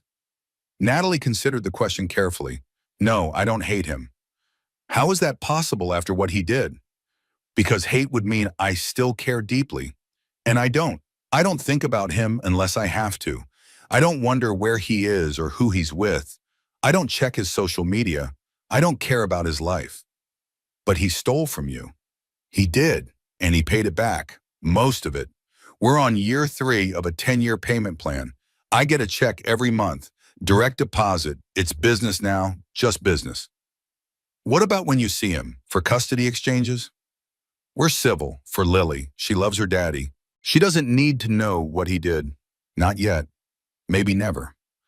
I don't think I could do that. You'd be surprised what you can do when you have to, when you have a child depending on you. The woman looked at her belly. My husband's been acting weird, secretive. I've found a woman's earring in his car. Get a lawyer today. Document everything. Protect yourself right now. I can't afford a lawyer. Call this number. Natalie wrote down Claire's information. Tell her I sent you. She does pro bono work for women in your situation. She'll help. The woman took the card. Thank you. Thank you for asking for help. That's the hardest part, admitting you need it. After everyone left, Natalie packed up. Lily babbled happily in her playpen. Happy, healthy, loved. Claire appeared in the doorway. How'd it go? Good. Full room, lots of questions, lots of pain. You're changing lives with this work. I'm sharing what I learned, hoping it helps. Same thing. They walked to Natalie's car together, a practical sedan, purchased with recovered trust fund money. No luxury vehicle, no status symbol, just reliable transportation for her and Lily. Dinner tonight? Claire asked. My place? Can't. Graham has Lily tonight. How's that going? Fine, he's good with her, shows up on time, pays attention when she's with him. He's a terrible husband, but he's an okay dad. That's generous of you. It's honest. Graham's car pulled up right on schedule. He got out, still handsome, still fit, but different somehow, smaller, diminished. Natalie, Claire, he nodded to both. Graham. He picked up Lily. She squealed. Dada! Hey, princess. He kissed her head. Ready for our adventure? Lily babbled happily, grabbed his nose. He laughed. Natalie watched. Her daughter, her ex-husband. A relationship she didn't plan but had to navigate. I'll have her back by noon tomorrow, Graham said. Okay. Oh, I got another letter from the board of directors. And? They're removing me as CEO officially. The announcement is Monday.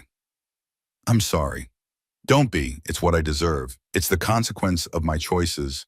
He buckled Lily into his car carefully, waved, drove away. Natalie stood in the parking lot. You okay? Claire asked. Yeah, I'm okay. You sure? I'm sure. And she was. That night, alone in her apartment, modest but comfortable in hers, Natalie sat with a cup of tea. No husband, no mansion, no illusions, just her life, rebuilt from ruins. Her phone rang. Eleanor Kane, her grandmother's attorney. Natalie, dear, I wanted you to know, Graham made a large payment today. He sold his house, liquidated remaining assets. He's paid 5 years of the 10-year plan. Your trust fund is being restored faster than we anticipated. He paid early? Substantially. He seems committed to making this right. Natalie closed her eyes. Thank you, Eleanor. Your grandmother would be proud of you. Very proud. I hope so. After they hung up, Natalie opened her laptop, looked at her bank account. Money flowing back in. Not all of it yet, but enough. Financial security returning slowly. Independence rebuilding. Power reclaimed. Everything Graham tried to steal. Everything she got back. Through fighting. She could live comfortably for years now. Or she could grow through her nonprofit. Help more women, teach more classes, prevent more Grahams and Brooks. She chose the latter without hesitation. The next morning, Lily came home. Graham carried her to the door. She was great. We had fun. Good. Natalie, can I ask you something? What? Do you think someday Lily will forgive me? For what? For not being there when she was born. For everything that happened. She doesn't know anything happened. To her, you're just dad. That's all. But someday she'll know. Maybe, maybe not. That's up to you. Be the father she needs now. That's all you can do. He nodded slowly. I'm trying. I know. He left. Natalie held Lily close. We're okay, she whispered. We're going to be just fine. 6 months after that, Natalie met someone, David, a teacher at the local elementary school, divorced, 2 kids, normal job, normal life, no offshore accounts, no secrets, no trust fund to steal. They dated slowly, carefully, honestly. He met Lily. She liked him. Dada? Lily asked, pointing at David. No, sweetheart, that's David. He's Mommy's friend. Friend, Lily clapped. David laughed. I like that title. Yeah, yeah, friend is good. They took it slow. No rushing, no grand gestures, just coffee dates, playground visits, honest conversations about their pasts. Tell me about your ex, he said one day. He stole from me, lied to me, planned to leave me while I was pregnant with his child. Wow. Yeah, it was bad. Do you still love him? No, I don't think I ever really did. I loved who I thought he was. But that person never existed. It was all performance. That must hurt. It did. It doesn't anymore. Now it's just fact. Part of my history. Good, that's healthy. What about you, your ex? She cheated, got pregnant by her affair partner, left me for him. I'm sorry. I'm not. Not anymore. She did me a favor, actually. How? Taught me what I don't want. Now I know what I do want. What's that? Honesty, kindness, someone who shows up consistently, someone real. Natalie smiled. I can do real. Good, because fake is exhausting. They laughed. It was easy, comfortable, real. 3 years after the divorce, Natalie's nonprofit had chapters in 6 states, hundreds of women trained in financial literacy, millions of dollars in assets protected, lives saved through education. She stood on a stage at a national conference. Survivor to advocate, my journey from financial abuse to financial freedom. She told her story, not with shame, not with bitterness, with truth and hope. Graham Harper stole $3 million from me. But more than that, he stole my trust, my belief in partnership, my faith in love. Getting the money back took years. Getting myself back took longer. But I did it. And if I can do it, any of you can too. You are not your bank account. You are not your marriage. You are not what was done to you. You are what you do next. And what I did next was fight for myself, for my daughter, for all of you here today. So fight, protect yourselves, protect each other, and never ever give away your power completely. Because that's what money is in this world. Power. And you deserve to keep yours. Standing ovation, tears throughout the audience, women approaching after to share their stories. You saved my marriage by teaching me to protect myself. You helped me leave safely with resources. You taught me to be strong when I felt weak. Different outcomes, same lesson learned. Protect yourself. Always. 5 years after the divorce, Lily started kindergarten. Graham showed up for the first day of school. So did Natalie. So did David, now Natalie's steady partner. Awkward co-parenting moment, but they managed it. She looks so big, Graham said. She is big, growing fast. Natalie adjusted Lily's backpack. Remember when she was born? I remember. I wasn't there for that. No, you weren't. I regret that every day. I know you do. Do you ever? He stopped. What? Nothing. Never mind. Graham, what were you going to ask? Do you ever think about what could have been if we hadn't done what I did? If we hadn't fallen apart? No, I don't think about alternate timelines. This is the timeline we have. And in this one, you made choices. I made choices. We're both living with consequences. Are you happy now? Yes, are you? I'm better than I was 3 years ago. Good, that's good. Lily ran back. Mommy, Daddy, come see my classroom. They followed her, 2 parents, 1 daughter, a family, just not the one they'd planned. 7 years after the divorce, Natalie received a phone call. Mrs. Harper, this is Detective Morrison, Portland Police. I'm calling about Brooke Sinclair. Natalie's heart stopped. What about her? She was released from federal prison 3 months ago after serving her full sentence. Changed her name again legally. We lost track of her for a while, but we found her. Where? Phoenix, working as an executive assistant for a real estate developer. Wealthy man, married, wife has significant family money. She's doing it again. We think so, but we can't prove it yet without evidence. I'm calling because I wanted you to know. And I wanted to ask if you'd be willing to talk to the wife, woman to woman, before she becomes another victim. What's her name? Amanda Phillips. Send me her information. 2 days later, Natalie flew to Phoenix, met Amanda Phillips at a coffee shop. She was young, 30 maybe, pregnant, looked eerily familiar somehow. Mrs. Phillips? Call me Amanda. You're Natalie Harper? Yes, thank you for meeting me.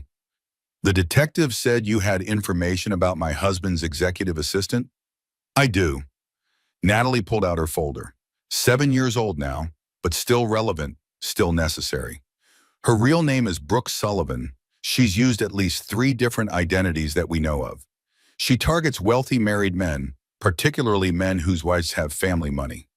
That's insane. It's pattern. She did it to me, to Jennifer Donovan before me. She went to prison for 7 years, and now she's here, working for your husband. The pattern is repeating. Alex would never fall for something like that. That's what I thought too about my husband. That's what Jennifer thought about hers. We were all wrong. Amanda looked at the documents. Photos, bank records, court documents. Her face went pale. How do I stop this from happening? You protect yourself now, before it starts. Separate accounts, independent financial advisor, regular audits of all finances. Watch for red flags. Document everything you see. You think Alex is already involved with her? I don't know, but I know Brooke, and she doesn't work for men unless there's something substantial to gain. Amanda was quiet. Thank you for coming all this way. Thank you for listening. A lot of women don't. They think it can't happen to them until it does. Did you ever forgive him, your ex-husband? Forgiveness isn't really the point of the story. Survival is. I survived, I thrived. Whether I forgave him doesn't really matter in the end. But did you? Natalie considered carefully. I let go. That's different from forgiveness. I let go of the anger, the hurt, the what-ifs. I let it all go so I could move forward. But forgiveness implies he deserves it, and I'm not sure he does. Amanda nodded slowly. I understand that. They parted ways. Natalie didn't know if Amanda would protect herself, didn't know if she'd ignore the warning, didn't know if Brooke would win again, but she tried. That's all she could warn the next woman, and the next, until Brooke was finally stopped permanently. 10 years after the divorce, Lily was 11 years old, smart, strong, curious about everything. She asked questions. Mom, why don't you and Dad live together? Because we're better apart than together. Did he do something bad? He made serious mistakes. What kind of mistakes? The kind that hurt people deeply. Did he hurt you? Yes. Do you still love him? I love who he is to you, your father, but I don't love who he was to me, my husband. That's confusing. I know, but it's true. People are complicated. David loves you. I know he does. Do you love him? Yes. Are you going to marry him? Maybe someday. Good. I like David a lot. Me too. Lily hugged her tight. I'm glad you're my mom. I'm glad you're my daughter. Even though Dad was mean to you? Especially because of that. You taught me what matters most. Not money, not marriage, not what other people think. Just love. Real love. Between people who choose each other every single day. Deep. Too deep? Nah, I get it. 15 years after the divorce, Natalie published a book, Stolen Trust: How I Survived Financial Abuse and Built a New Life. It became a bestseller. Women's groups adopted it for discussion. Colleges taught it in their courses. Domestic violence shelters distributed it for free. Her story helped thousands more women. Graham sent a text message. I read your book. She didn't respond. 3 days later, another text. Thank you for not destroying me completely in it. She typed back, I told the truth. That's all. His response, the truth was bad enough. Her response, yes, it was. No more texts after that. 20 years after the divorce, Lily graduated from college. Graham was there. Natalie was there. David was there too, now Natalie's husband of 8 years. Graham's second wife attended. Their blended, complicated family. Lily Harper, summa cum laude, Bachelor of Science in Finance. Lily walked across the stage. Beautiful, confident, prepared for the world. After the ceremony, she found Natalie. Mom, I need to tell you something important. What?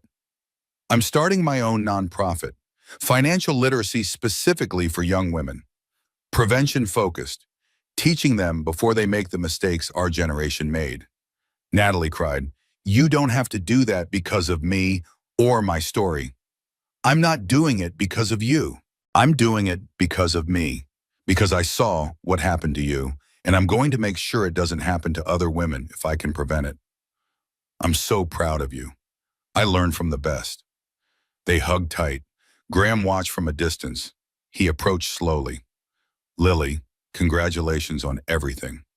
Thanks, Dad. Finance degree, following in your mom's footsteps. Following my own path, Mom just showed me it was possible.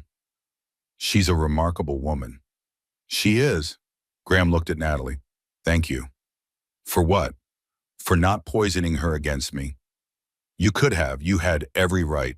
But you didn't. That would have hurt her. Not you. I was protecting her. Not forgiving you. I know, but thank you anyway. He walked away. Natalie watched him go. 20 years, and he was finally understanding. Too late to fix anything, but understanding nonetheless. 25 years after the divorce, Natalie retired from active work. Her nonprofit was thriving under new leadership. Her daughter ran a successful organization. Her life felt full and complete.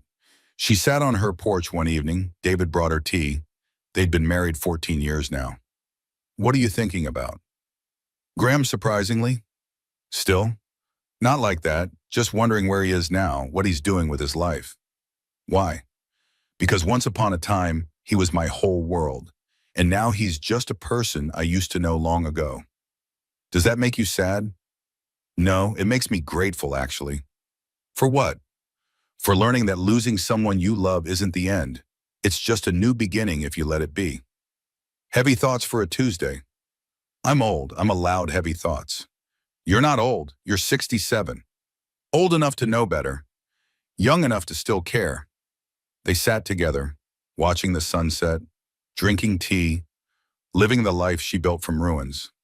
The phone rang. Unknown number. Hello? Natalie Harper? Yes? This is Graham Harper. Her heart stuttered briefly. Graham, is Lily okay? Lily's fine. I'm calling about something else. What? I'm dying. Cancer. Stage 4, 6 months. Maybe less. Silence. I'm sorry to hear that. I wanted you to know. Before Lily. Before anyone else. Why tell me first? Because you deserve the truth first. For once in my life, I owe you that. Graham, I know I don't deserve your sympathy. I don't deserve anything from you. But I wanted to say something before I die. What? I'm sorry for all of it. The lying, the stealing, the cheating, destroying what we had, hurting you. I'm sorry for everything. Natalie closed her eyes. Thank you for saying that. Do you forgive me? I let go of you a long time ago. Whether that's forgiveness, I honestly don't know anymore. But I don't carry anger. If that's what you need to hear, then yes, I forgive you. Thank you. Take care of yourself, Graham. You too, Natalie. He hung up. She sat with the phone in her hand. David watched her carefully. You okay? Yeah, I'm okay.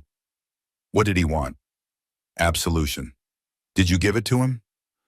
I gave him what I could. 3 months later, Graham Harper died. Lily was devastated. Natalie held her daughter through the grief. He loved you so much, Natalie said. Did he love you? In his way, not the right way, but his way. I'm going to miss him. I know you will. Are you sad? I'm sad for you, for what you're losing. But Graham and I said goodbye a long time ago. This is just the official ending. The funeral was small and private. Natalie attended, sat in the back, watched people eulogize a man she used to know. Brilliant businessman, devoted father, generous friend. All true, also true, thief, liar, cheater. People who are complicated, even the ones who hurt us most. After the funeral, Natalie walked to her car. Someone called her name. Mrs. Harper? She turned, a woman, 60 maybe, unfamiliar. Yes? I'm Graham's second wife, Melissa. Oh, I'm sorry for your loss. Thank you. I wanted to thank you personally. For what? Graham told me everything before he died, about what he did to you, about the money, about Brooke, all of it. Why would he tell you all that? Because he didn't want secrets anymore in his life. And he wanted me to know that you saved him. I didn't save him. You did, by holding him accountable, by making him pay back what he stole, by forcing him to face himself honestly. He spent the last 15 years being a better person, because you didn't let him get away with being a bad one. Natalie didn't know what to say to that. He died with regrets, but he also died knowing he'd tried to make amends. That's because of you. I just wanted my money back. You got more than that. You got justice. And you gave Graham something he didn't deserve. A chance to be better. He could have been better from the very start. Yes, but most people don't choose better until they're forced to. They stood together, two women who loved the same man, at different times, in different ways. Did he steal from you too? Natalie asked. No, I didn't have money to steal, just myself. And he didn't want that anymore after you. He wanted honesty. I'm glad for you, but me too. Melissa walked away. Natalie stood alone in the parking lot, thinking about Graham, about forgiveness, about endings, about how sometimes the people who hurt us most teach us the most important lessons. She got in her car, drove home, to David, to her life, to her future. Free from Graham, finally, completely, forever. 5 years after Graham's death. Natalie stood before a Senate committee in Washington, testifying about financial abuse legislation. My name is Natalie Harper. 30 years ago, my husband stole $3 million from my trust fund. It took years to get it back. It took longer to heal completely. But I was lucky. I had resources, education, support from friends. Most women don't have those advantages. That's why we need federal protections. Why we need mandatory financial literacy education in schools. Why we need easier paths to prosecution for financial abuse. Because what happened to me happens to thousands of women every year, and most of them never fully recover. I'm here to make sure future generations don't have to fight the way I did. I'm here to change the system, one law at a time. The committee voted, the bill passed. The Harper Act, Federal Protection Against Financial Abuse in Marriage, named after her, built from her pain, protecting millions. That night, Natalie sat with Lily. Mom, they named a law after you. They named it after all of us, every woman who's been stolen from, every woman who fought back. It's not just my name, it represents all of us. Lily squeezed her hand. Great-grandma would be so proud. Your great-grandmother, she started all of this, that trust fund, her insistence that I keep it separate. She knew something I didn't understand at the time. What? That love and money are two different things, and confusing them is dangerous. Lily was quiet for a moment. Mom, can I ask you something I've always wondered about? Anything. Do you think Dad ever really loved you? Like actually loved you? Natalie considered the question carefully one final time. I think he loved the version of me that served him. The supportive wife, the trust fund, the respectable family image. But did he love me, the actual person I am? No, I don't think he was capable of that kind of love. Not then, anyway. That's sad. It is, but it's also freeing, because it means his betrayal wasn't about me being insufficient. It was about him being broken. When did you figure that out? About 15 years too late. Natalie laughed, but better late than never. They sat together watching news coverage of the Harper Act. The screen showed Natalie's testimony, her calm, clear voice, her steady presence. You look so strong, Lily said. I feel terrified every single time I testify. Really? You never look it. That's because I learned something important. Courage isn't the absence of fear. It's the decision that something else matters more than your fear. What mattered more to you? All the women who come after us, all the daughters who won't have to watch their mothers get destroyed, all the futures we're protecting. The news segment ended. Natalie turned off the television. Enough about me. Tell me about your nonprofit. How's the expansion going? Lily's face lit up. We're opening chapters in 15 new cities next year. We've trained over 500 peer educators. And we just got a major grant to develop a comprehensive high school curriculum. High school curriculum? Yeah, teach them young, before they make the mistakes we made, before they give away their power. We. You made mistakes, Mom. So did Jennifer Donovan. So did Amanda Phillips. Remember her? The woman in Phoenix? I remember. She joined our advisory board last year. She left her husband before Brooke could destroy her completely. She said you saved her life. I just gave her information. You gave her power. That's different. That changes everything. Natalie felt tears threatening. When did you get so wise? I had a good teacher. Later that night, alone in her study, Natalie opened an old box. She hadn't looked inside in years. But tonight, after the Harper Act, after the testimony, after everything, she needed to see it one last time. Inside were artifacts from her old life, her wedding invitation. Graham and Natalie Harper request the honor of your presence. A photo from their honeymoon. Both of them laughing, young, hopeful, blind to what was coming. The first statement from her trust fund after Graham took control. Everything looked normal, professional, legitimate lies. The architectural plans for B's dream home, never built, seized as evidence. Brooke's mugshot from her arrest. Still beautiful, still cold, still manipulative even in a police photo. The divorce decree, final, legal, over. Graham's obituary from 5 years ago. Beloved father, complicated man. And finally, the first check from her recovered trust fund. $3 million, plus interest, plus penalties, made whole again. She looked at each item carefully, felt nothing now. Not anger, not sadness, not even nostalgia. Just distance. These were artifacts from someone else's life.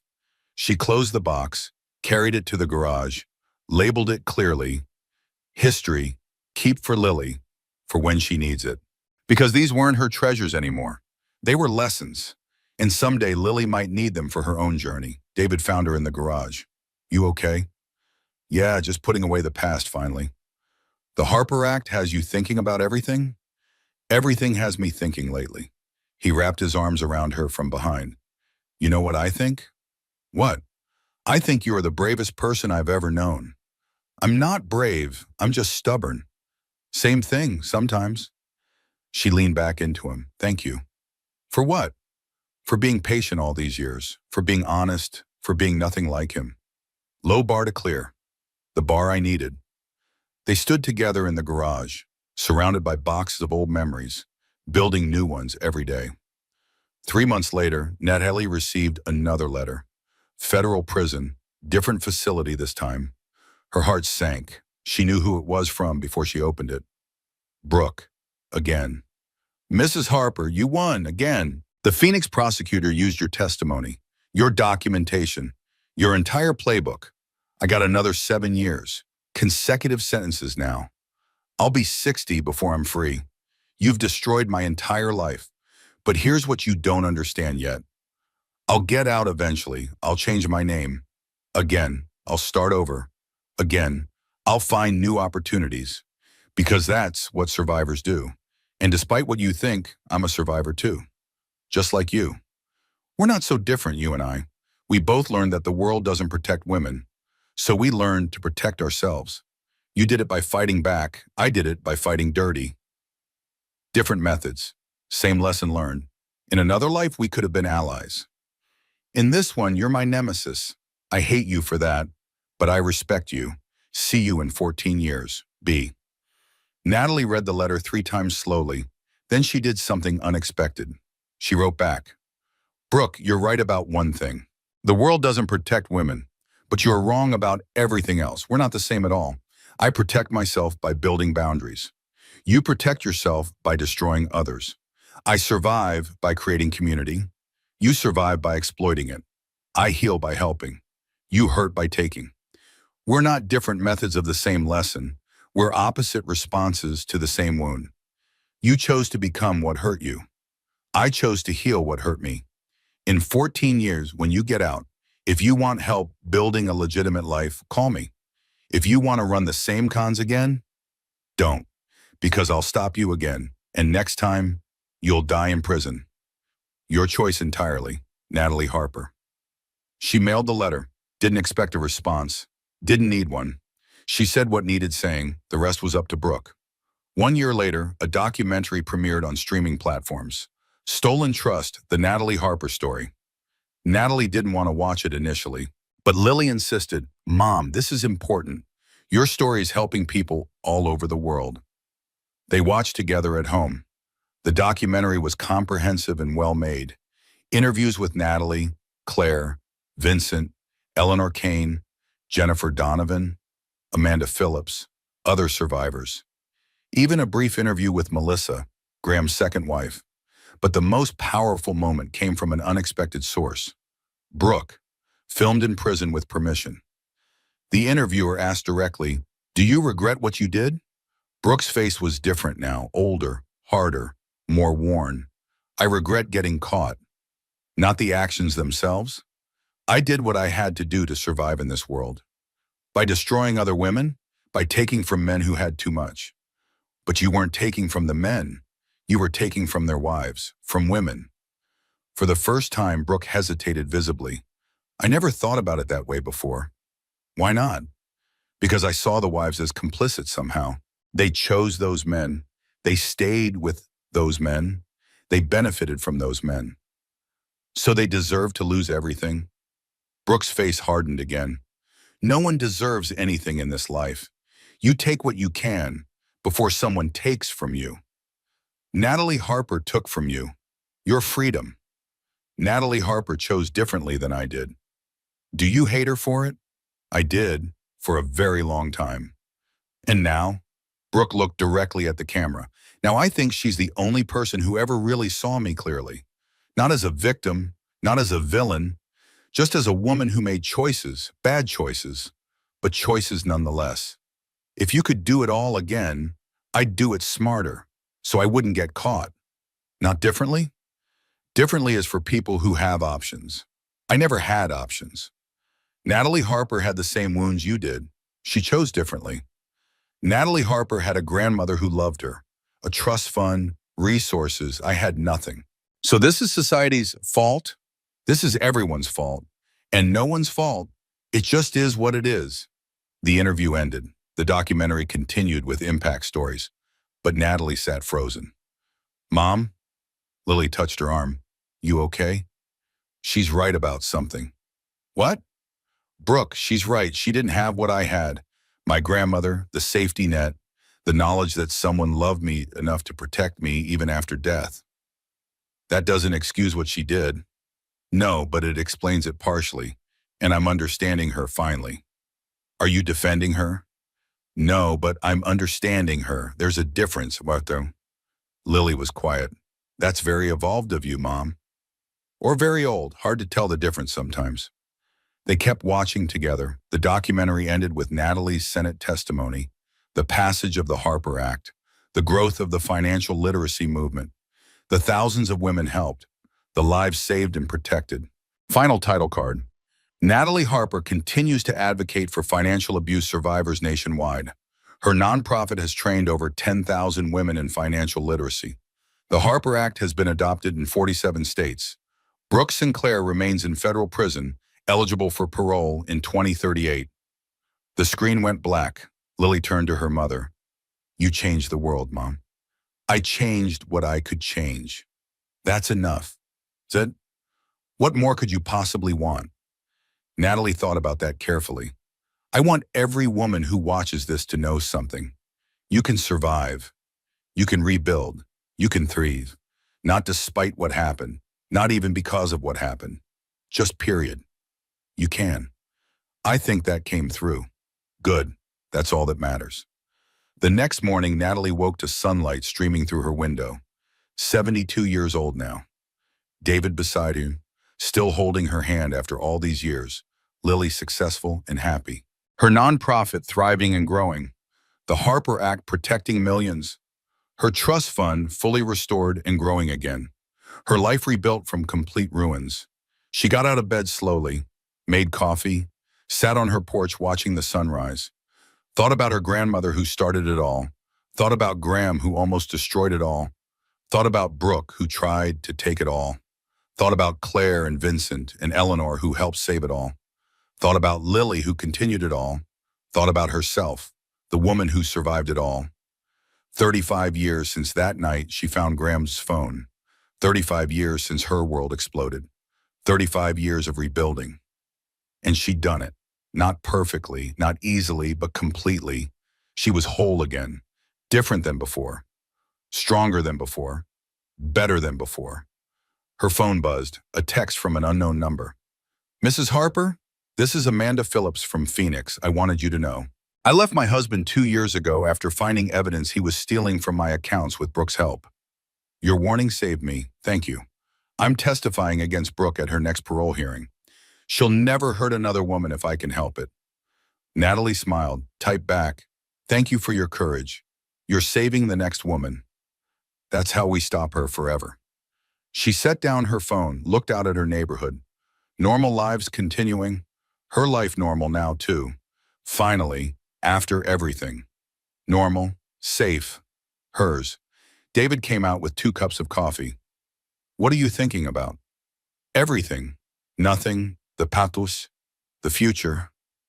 "Heavy thoughts again?" "Always with the heavy thoughts. That's why I love you. Because I overthink everything. Because you feel everything deeply. And you survived everything bravely." She took his hand. "I couldn't have done it without you." "Yes, you could have. But I'm glad you didn't have to." They sat together, watching the sunrise, living the life she built. From nothing, from ruins, from pain, into something beautiful, into something meaningful, into something entirely her own. And that, she thought, was the real victory. Not revenge, not even justice, just freedom, complete freedom, to be herself, to build her life, to help others, to love honestly, to trust carefully, to live fully. Graham was gone. Brooke was imprisoned. The money was restored. The laws were changed. The women were protected. And Natalie was free. Finally, completely, totally free.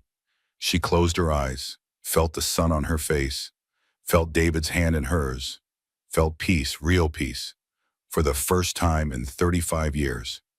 "Thank you, grandmother," she whispered to the morning air, "for the trust fund that saved her, for the lessons that shaped her, for the love that protected her, even from beyond death. The trust was never just money, it was power, it was choice, it was freedom. And she'd used it to become exactly who she was meant to be.